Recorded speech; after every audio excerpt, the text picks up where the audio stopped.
Welcome to this presentation on HDFS write and read paths. We begin with an introduction to the Hadoop Distributed File System, or HDFS. HDFS is designed to store very large files reliably across clusters of commodity hardware. The architecture of HDFS is based on a master/slave model. At the heart of it is the NameNode, which acts as the master. The NameNode manages the file system metadata such as the directory structure, file paths, and the mapping of files to their data blocks and their locations. Then we have the DataNodes, which are the slaves.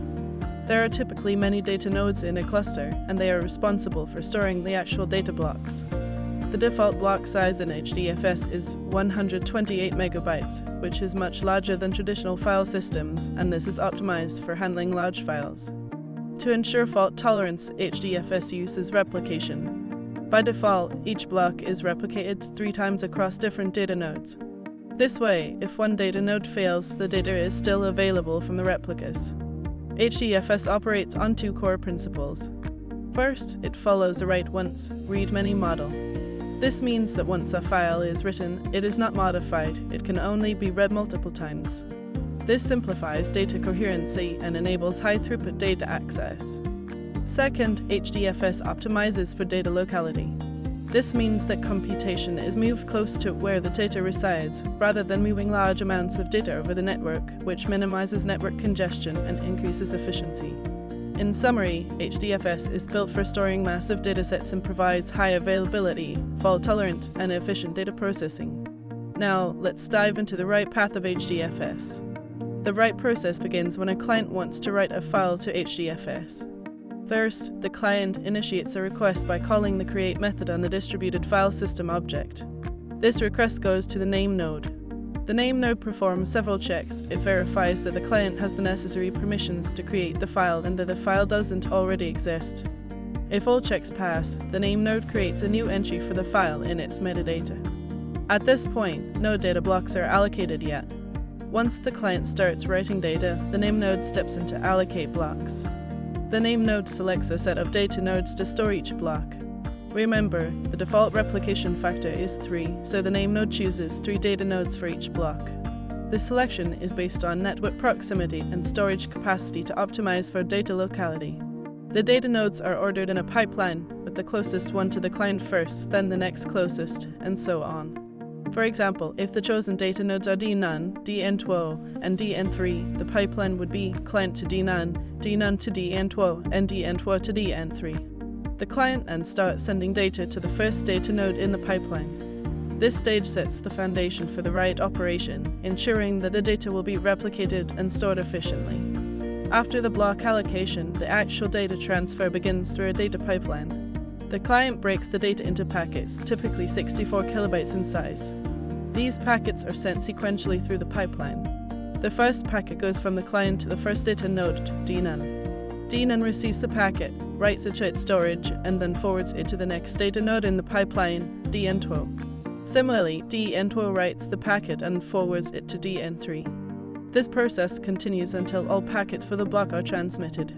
But how do we ensure that the data is reliably written? That's where acknowledgements come in. As each data node in the pipeline successfully writes the packet, it sends an acknowledgement back. However, these acknowledgements flow in the reverse direction. DN3 sends an ACK to DN2, DN2 sends an ACK to D1, and finally D1 sends an ACK back to the client. This ACK stream confirms that the packet has been written by all data nodes in the pipeline. This pipeline mechanism is efficient because it overlaps the data transfer with the replication, and the acknowledgement system ensures reliability without overwhelming the network. Once all the data blocks have been written, the client finalizes the file by calling the close method. This signals to the NameNode that the file write operation is complete. The NameNode then commits the metadata, which includes the mapping of the file to its blocks and the locations of these blocks. Until this point, the file was in a being written state and not visible to other clients. After the commit, the file becomes available for reading. There are 2 key points to note about the write path. First, writes are idempotent. If a packet transmission fails, the client can automatically retry sending the packet without causing duplication or data corruption. This is because the same packet can be resent, and the system is designed to handle such retries safely. Second, replication happens during the pipeline transfer. As the data flows through the pipeline, each data node stores a copy. This ensures that by the time the entire block is written, all 3 replicas are stored, providing fault tolerance from the very beginning. In summary, the write path is designed for durability and efficiency, with built-in mechanisms for handling failures and ensuring data integrity. Now, let's shift to the read path. When a client wants to read a file from HDFS, it starts by calling the open method and the distributed file system object. This request is sent to the NameNode, which returns an ordered list of block locations for the file.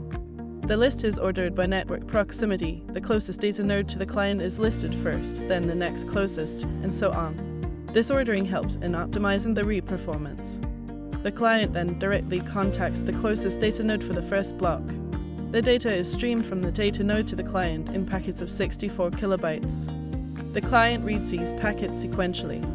Importantly, the NameNode is not involved in the actual data transfer, which prevents it from becoming a bottleneck. Additionally, the client performs checksum verification. As the data is received, the client computes a checksum and compares it with the checksum stored along with the data. This ensures that the data has not been corrupted during storage or transfer. This direct transfer mechanism from the nearest data node minimizes latency and maximizes throughput for read operations. During a read operation, if a data node fails or the data is corrupted, the client has mechanisms to handle it. If the client encounters a failure when reading from a data node, simply switches to the next replica in the list provided by the NameNode. The client also reports the failed node to the NameNode so that it can take corrective actions, such as re-replicating the block. After the client finishes reading a block, it requests the location of the next block from the NameNode. This step-by-step approach allows the client to efficiently read large files block by block. There are 2 key points about the read path. First, there is zero NameNode bottleneck during data transfer because the NameNode only provides the block locations at the beginning and for each subsequent block, but the actual data transfer happens directly between the client and the data nodes. Second, HDFS employs locality optimization. The client always tries to read from a local data node if present, or at least a node in the same rack, to minimize network traffic and reduce latency. This is crucial in large clusters where network bandwidth is a precious resource. In essence, the read path is optimized for speed and reliability, with built-in fault tolerance. Now, let's compare the write and read paths and discuss the optimizations. First, the roles of the NameNode differ. In the write path, the NameNode manages block allocation, deciding which data nodes will store the data. In the read path, it only provides block locations. Second, the data transfer methods are different. The write path uses a pipeline replication model, where data is sent sequentially through a chain of data nodes. This is sequential because each data node must receive the data before forwarding it. In contrast, the read path allows for direct parallel reads. The client can read from multiple data nodes simultaneously for different blocks, but for a single block, it reads from one data node at a time with failover. Third, the write path involves an acknowledgement stream flowing back to the client, ensuring that data is replicated. The read path, however, involves client-side checksum verification to ensure data integrity. Fourth, the write path has higher latency due to the pipeline and replication steps, while the read path has lower latency, especially when reading locally. Regarding optimizations, for writes, the pipeline minimizes network congestion by sending data in a sequential manner and replicating on the fly. For reads, proximity-based prioritization reduces latency by reading from the closest data node first. These differences highlight how HDFS is tailored for its write once, read many model, ensuring efficient and reliable operations. HDFS is designed to handle failures gracefully, both during writes and reads. In the write path, if a data node in the pipeline fails, the pipeline is rebuilt excluding the failed node. The NameNode is informed and it will arrange for the block to be under-replicated. The NameNode then schedules the creation of additional replicas to meet the replication factor. For read failures, if a client encounters a problem reading from a data node due to node failure or data corruption, it simply switches to the next replica in the list. Additionally, if the client detects a checksum mismatch, indicating corrupted data, it reports this to the NameNode. The NameNode then marks the block as corrupt and triggers re-replication from a healthy replica. These failure handling mechanisms ensure that HDFS remains fault-tolerant and the data is always available and intact, even in the face of hardware failures.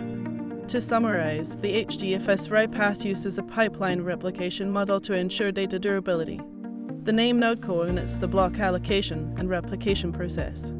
The read path, on the other hand, involves direct data transfer from the nearest data node to the client, with checksums for data integrity.